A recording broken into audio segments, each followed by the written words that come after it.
Kompas Petang berlanjut dengan sorotan mancanegara, Saudara. Sebuah momen penumpang selamat menjauhi puing dan badan pesawat Embraer 190 Azerbaijan Airlines penerbangan J28243 tujuan Baku ke Grozny, Chechnya, Rusia yang jatuh di kota Akto, Kazakhstan Rabu waktu setempat terekam kamera.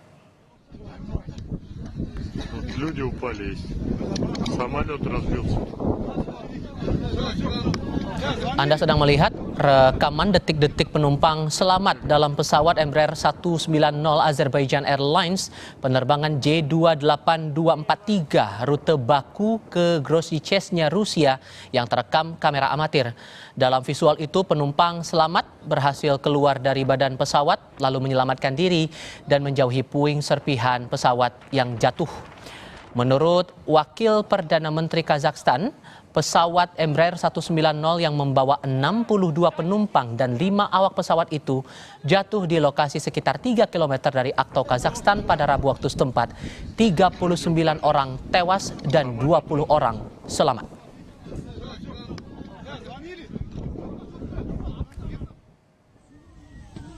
Penemuan kotak hitam kedua ditemukan tak jauh dari area jatuhnya pesawat Embraer 190 yang dioperasikan Azerbaijan Airlines penerbangan J28243. Wakil Perdana Menteri Kazakhstan menyebut belum mengetahui penyebab jatuhnya pesawat dan kotak hitam tersebut langsung diserahkan ke Departemen Investigasi untuk penyelidikan lebih lanjut.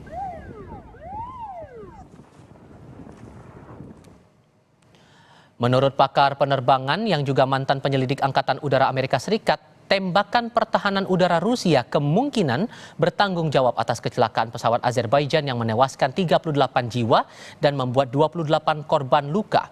Sementara pejabat senior pemerintahan Azerbaijan mengonfirmasi informasi yang beredar terkait kemungkinan pesawat Azerbaijan Airlines yang jatuh di kota Akto, Kazakhstan dipicu misil Rusia. Pesawat nahas itu terkena serangan sistem rudal Pantsir saat mendekati tujuan penerbangannya Grozny di Chechnya. Menurut laporan, sistem komunikasi pesawat lumpuh akibat sistem pertahanan elektronik Rusia sehingga pesawat itu menghilang dari radar selama di area udara Rusia. Pesawat itu baru muncul kembali di radar ketika berada di atas Laut Kaspia. Extensive shrapnel damage, the physical evidence there at the Kazakhstan airport strongly suggests that this aircraft was hit by some kind of anti-aircraft weapon. It was going into Grozny. There was a drone attack either underway or in the previous hours. There was radar jamming, which made it difficult for the airline crew to land. And by all accounts, they were hit by a missile. So we know what happened. We need to look carefully at why it happened, and most importantly, how to prevent it from reoccurring.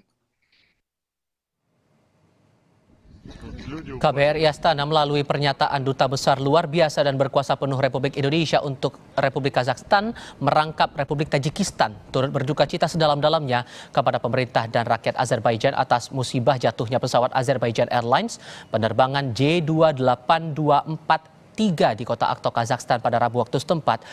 Muhammad Fajrul Rahman menyatakan tidak ada penumpang maupun korban warga negara Indonesia dalam insiden kecelakaan itu.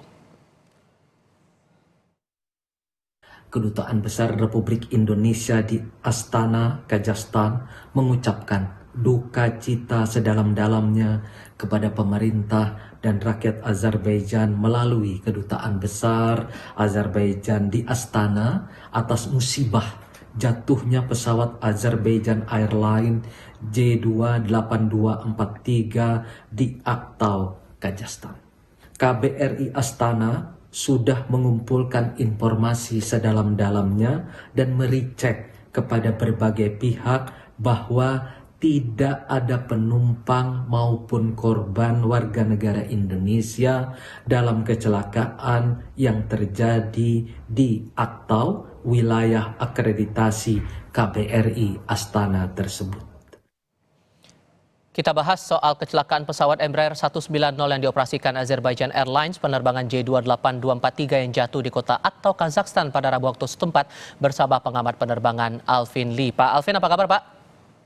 Baik, terima kasih Mas Rival. Terima kasih juga sudah mau bergabung bersama kami. Kalau melihat dari video yang viral itu, Pak, Anda menangkap bahwa ada upaya dari pilot untuk melakukan pendaratan darurat? Benar, jadi kalau melihat dari apa yang ada di beredar itu, video yang beredar, posisi roda pesawat itu sudah turun ya. Jadi berarti pilot sudah mempersiapkan pesawat tersebut untuk mendarat. Ketika roda pesawat sudah diturunkan, berarti flap juga sudah turun, kecepatan pesawat juga sudah diturunkan untuk proses pendaratan. Demikian, Mas. Dan itu hanya terlihat dari indikator bahwa roda pesawat itu coba dikeluarkan atau ada indikator lain, Pak? Saya juga melihat data dari Flight Radar 24, kecepatan pesawat ini juga sudah di bawah 200 knot ya, jadi sekitar 200-250 itu fluktuatif. Memang itu sudah termasuk kecepatannya sudah termasuk kecepatan rendah itu untuk proses pendaratan. Sebab kalau kecepatan masih tinggi, roda dikeluarkan, flap diturunkan, itu justru pesawat menjadi tidak stabil, berbahaya itu. Oke. Dan dari manuver yang terlihat itu, Pak, ditambah dengan fakta kita melihat ternyata masih ada korban yang selamat begitu. Anda melihat bahwa manuver yang diupayakan oleh pilot ini meminimalisasi munculnya korban jiwa dari insiden itu? Benar, jadi saya memperhatikan data yang ada, pilot jelas mengalami kesulitan mengendalikan pesawat tersebut.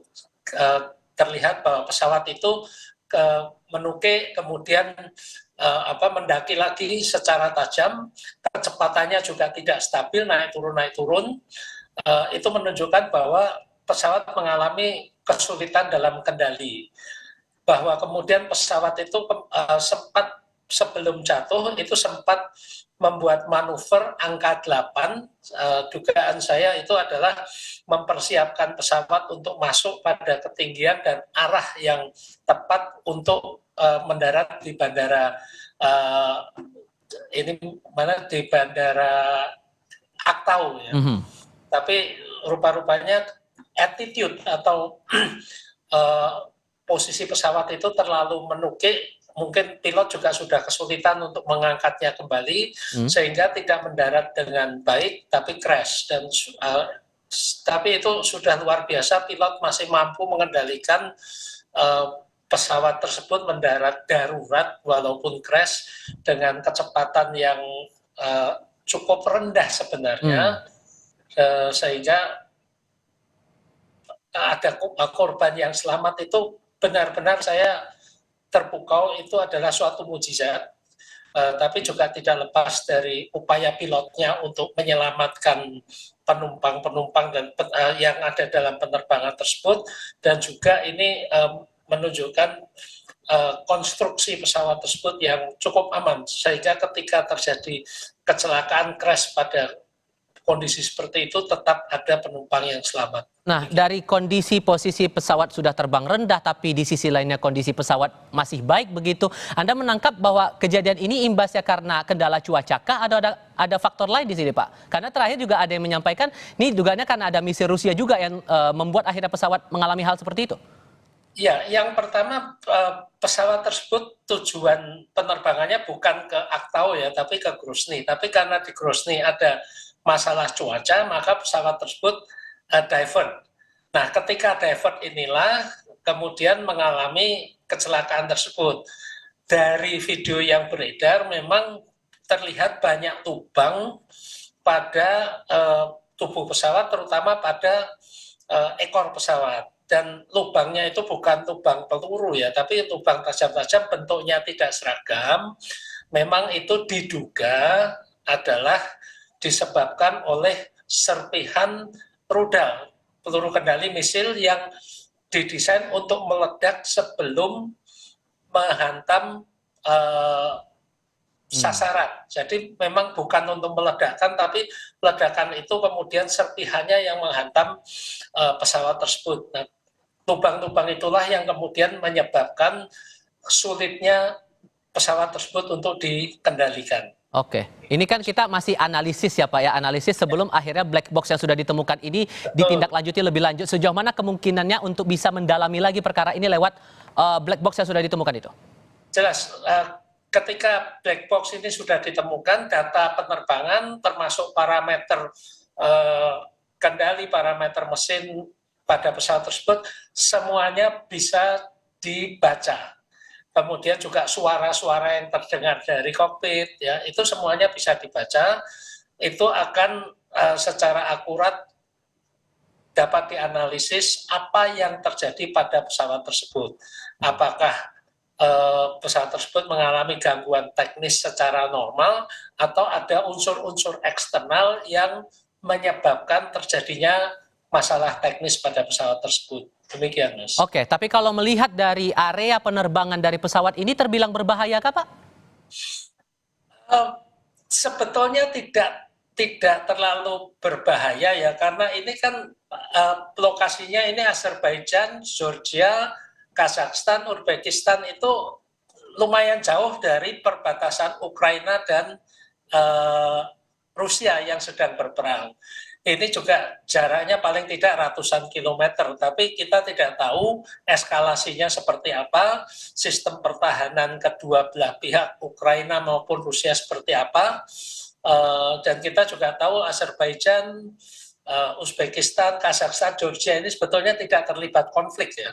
Jadi ya, kalaupun itu terjadi karena ledakan rudal, itu juga harus diselidiki rudal dari mana. Belum tentu juga dari Rusia, atau mungkin ada hal-hal lain yang kita belum tahu saat ini. Demikian. Oke, tapi kalau melihat Azerbaijan Airlines, kalau Anda analisis ini track recordnya bagaimana dari segi maskapai, performa, dan layanannya? Sejauh apa Anda menangkap Azerbaijan ini melakukan pelayanannya kepada penumpang? Ya, Azerbaijan Airlines cukup bagus. Sejauh ini tidak ada masalah yang menonjol ya. Safety recordnya cukup bagus, dari teman-teman saya yang pernah naik juga pelayanan cukup bagus. Saya juga mempelajari jenis pesawat yang dipakai, Embraer E190AR, ini juga pesawat yang cukup populer di dunia ini. E190 ini ada 568 unit sejak tahun 2010, berarti sudah berapa? 14 tahun. 14 tahun ya. Ya, itu kecelakaan yang dengan fatalitas ada korban jiwa itu hanya 1, 2, 3 kali. Yang kemarin itu yang keempat kali. Jadi pada tahun 2012 itu ada Tianjin Airlines, itu akibat upaya pembajakan, jadi bukan masalah ya. Tahun 2010 Henan Airlines itu kelihatannya lebih pada ke masalah pilot yang tidak mengikuti prosedur pendaratan pada low visibility, jarak pandang terbatas. Kemudian pada November 2013 itu ada LAM Mozambique Airlines, itu jatuh di Namibia. Ini juga diduga ada masalah dengan penerbangnya, karena salah satu penerbangnya keluar dari kokpit menuju toilet. Setelah itu pesawat tidak bisa dikendalikan. Jadi selama ini 3 kecelakaan yang terjadi, tidak ada indikasi itu masalah dari pesawatnya. Demikian. Sedikit banyaknya ini jadi pelajaran buat kita semua. Pak Alvin, terima kasih banyak sudah berbagi pandangan dan analisis bersama kami. Selamat sore, Pak. Selamat sore.